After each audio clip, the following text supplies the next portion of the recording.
Stewie, you became the second player in WNBA history to make 500 made field goals with the team before 70 games, joining Simone Augustus. You know, as you just look through everything that you've done with the New York Liberty, shattered a lot of records last year, and you're continuing to do this.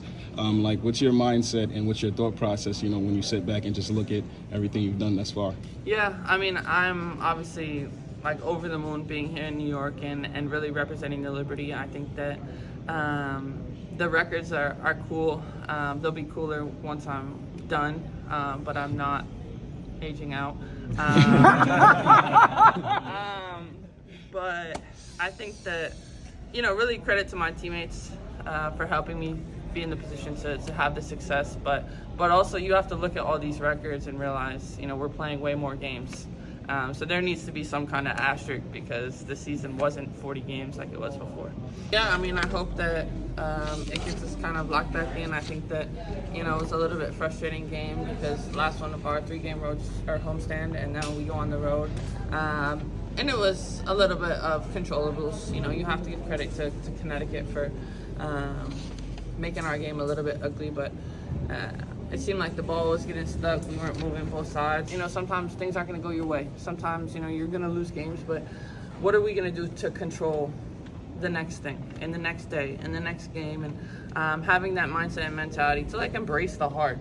You know, we don't want this to be easy. And like I said, you know, post-Olympics, like, shit gets even harder from here because teams are really trying to kind of do a playoff push and get to a great spot. So we need to embrace that a little bit, and what better way to do it than play Phoenix on the road? She's slowly inching her way back, but how does Benijah Hamilton perhaps change the course of this game if she's healthy enough to partake? Yeah, I think just the way that she's an excellent two-way player, obviously a vet, and, you know, someone that this team relies on, and just translating defense into offense. I think that, you know, there was times and possessions defensively where we were just late. You know, we helped one time, but we didn't help the next time, and consistently, you know, we know that she's a force defensively.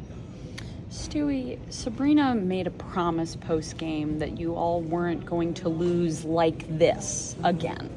So I guess, how would you describe the way that you lost? And I guess, how are you going to make sure that even if you lose, it's not going to be like this? Yeah, I mean, I think just making sure that, you know, no matter what, we're gonna always put our best foot forward. And I feel like, you know, you could fail in the second Dallas game. Like, there was some slippage happening, and it happens over the course of the season, which is why, you know, losing this game, we need to turn it into it's a negative, and obviously turning it into a positive, and realizing that, you know, a wake-up call for everyone. Like I said, I feel like I've been saying, we haven't done anything. And, you know, we need to finish this regular season strong and just make sure we leave it all out in the court. What adjustments do you feel you guys need to kind of make, you know, especially going against such a strong defense and, you know, having 19 turnovers this game, you know, is definitely not the greatest, especially going on the road now to play the Mercury. What kind of adjustments do you feel you want to make and see going into this game? Yeah, I mean, I think that we were really trying to make the home run play sometimes on the first side of the action. I think that, you know, we know that if we can move the ball to the second and third side, like, analytically, it works out really well for us. And just continuing to play, you know, playing well off of one another, and you know, when the ball is moving, it's finding the open person. I think that, you know, going to Phoenix, obviously they play really well at home, and making sure we're locked in defensively, ball screens, like, what are we doing schematically, because you know, now we have to go on the road and be like road warriors a little bit. Like you said, this is now halfway through a 6-11 stretch, and you're heading back to the West Coast after coming back. Yeah. So there's some slippage in Dallas, and then tonight. How much of this is fatigue, and how can you lock in on just what's next? Yeah. I mean, honestly, I'm not going to give the fatigue excuse. I think that if you look at everyone's schedule right now, it's kind of wild.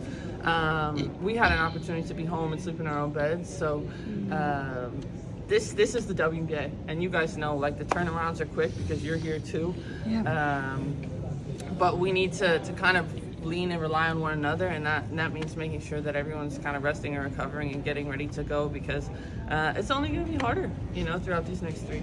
Something of your identity this year as a team is you're often cutting to the basket and, teammates are finding you, but it just seemed like that happened a little bit less tonight than usual. What did you think was the reason for that?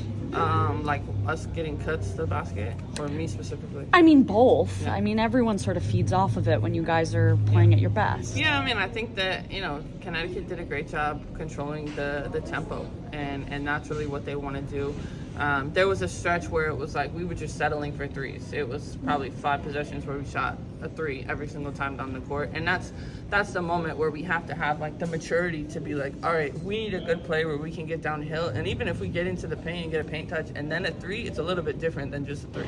So I was going to follow up on that. Like, how much of Connecticut's defense was unique, seeming like they not were okay with you taking threes, but more focused on cutting off the paint than maybe other defenses this year? Like, was that unique tonight, or was it, as you said, a matter of settling? Yeah, I mean, I think that if you went through the first half, both teams didn't shoot the ball well from 3 and probably didn't shoot the ball well the entire course of the game. But they were really loaded up. You could see it.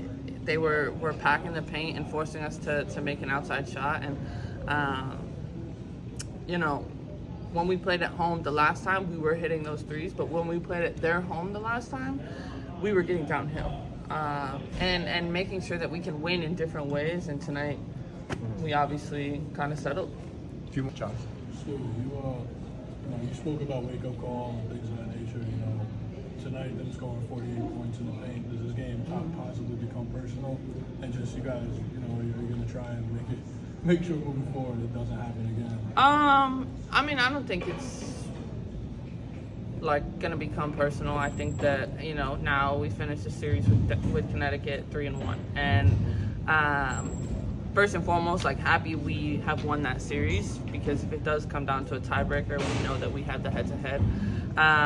But like, we let Connecticut do what they do and score points in the paint. I think they had 24 at halftime, and I think as post, especially, we have to take ownership of that and realize that we didn't make it hard enough for them tonight, and they made things a little bit difficult for us. There was a stretch. Oh, go ahead, Al. Tonight, the team had 11 offensive rebounds, and since the break, this team is second in offensive rebound game. How important is that team effort on the glass going to be, especially with this tough schedule coming up? Yeah, I mean, I think the O boards are something that it's amazing to see us continue to kind of trend in the right direction with that, getting multiple opportunities to score the basketball. And whether we O board or not, trying to get like in front of our opponents, if you guys know what I mean, so that we can also get back in transition and not get any fast break points. There was a stretch late in the third where it was an 11-point lead cut to 4 because Leo scored 7 straight. Yeah. You hit her a couple of times ahead on leak outs, but she was also guarding Duana Bonner for a lot of the night, staying down a lot of those pump fakes. What did you just see from Leo today that really helped you guys stay in the game? Yeah, I mean, I think Leo just, really, like, the quick evolution of her as, being in this league, being a WNBA player, and taking what the defense gives her. I think that, offensively, she doesn't try to do too much. She just plays really well, and the ball finds her. And defensively, taking a lot of pride in her matchup and knowing that, no matter what it's going to be, she's going to make sure that they shoot a tough shot. Great. Thanks, Stewart. Thank you.